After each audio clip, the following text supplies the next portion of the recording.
সকালবেলা আজকে ঘুম থেকে উঠেই দেখি শান্ত স্নিগ্ধ মেঘলা ওয়েদার। মনটা খুব ভালো হয়ে গেল। এমনিতেও আজকে আমার মনটা খুব ভালো, কারণ জানো তো আজকে না আমার মামামের জন্মদিন। তাই শরীর আমার যতই খারাপ থাক, আমাকে কিন্তু আজকে আলসি করলে একদম চলবে না। আজ সকালবেলা ঘুম থেকে উঠে টুকটাক কাজকর্ম সেরে সোজা ঢুকে পড়লাম রান্নাঘরে।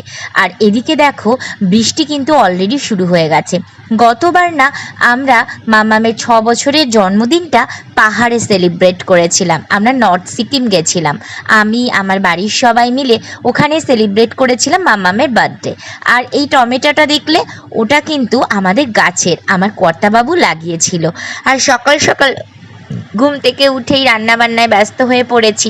সকালবেলার মেনুতে থাকছে হচ্ছে পনির চানা মশলা, লুচি আর পায়েস। প্রত্যেকবার মামামের জন্মদিনে আমার বাড়ির থেকে সবাই আসে, কিন্তু এবার বোনের শ্বশুরবাড়িতে একজন মারা গেছেন। তার জন্য ওর কাল অসুস্থ, ও আসতে পারবে না। আর রথের দিন পড়ায় মাও আসতে পারলো না। তো সেই জন্য আমরা 3জন মিলেই নিজেদের মতন করে দিনটা কাটালাম। আর এই যে দেখো, মাম্মাম মন্দিরে পুজো দিতে গেছে, আমি একটু ঘরটা ওর গিফট দিয়ে গুছিয়ে ফেললাম।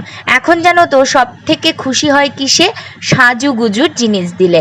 কারণ বাচ্চারা যখন বড় হয় তখন নিজেদের ইচ্ছেটা ওরা প্রকাশ করতে শেখে।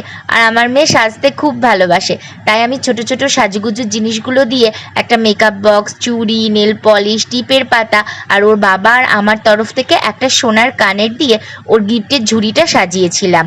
আর ওর মিমি মালদা থেকে অনলাইনে একটা ব্যাগ অর্ডার করে দিয়েছিল, স্কুল ব্যাগ, ওটা। আর ওর পাপা একটা বড় টেডি দিয়েছে ওকে। আর যেহেতু আমার শরীরটা খুব একটা ভালো নেই, সকালবেলা ওটুকু করার পরেই এত শরীরটা খারাপ লাগছিল, তাই দুপুরে সমস্ত রান্নার দায়িত্বটা কিন্তু কর্তাবাবু নিজের কাঁধে তুলে নিয়েছে। কর্তাবাবুর শরীরও ভালো না, কিন্তু ওই যে বলে না, মেয়ের জন্য বাবার জানও হাজির। তো বাবা একা হাতে সমস্ত রান্নাবান্না করে সাজিয়ে গুছিয়ে পুরো মেয়ের খাবার টেবিল সাজিয়ে দিয়েছে। আজকে বিশ্বাস করো, যতগুলো পদ দেখছো, এই পায়েস, লস্যি আর সকালের সেই লুচি আর পনির চানা মশলা ছাড়া একটা রান্নাও আমি করিনি। কেটে বেছে পুরোটাই কিন্তু আজকে বাবা তার মেয়ের জন্য করেছে। তো এই যে দেখো, খেতে বসার আগে আমার মাম্মাম ভোজন মন্ত্র বলে আগে ঠাকুরকে প্রণাম করে তারপর খাবারে হাত দেয়। তো সেটাই করছিল। এবার কেক কাটার প্রস্তুতি চলছে। কেকটা ওর ভারী পছন্দ হয়েছে, সেটাই ও বাবাকে বলছিল আর কি।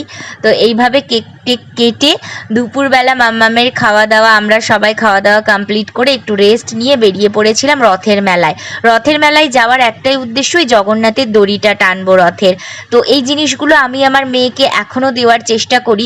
এটাই আমাদের সংস্কৃতি, ও শিখে বড় হোক। ছোটবেলায় আমরা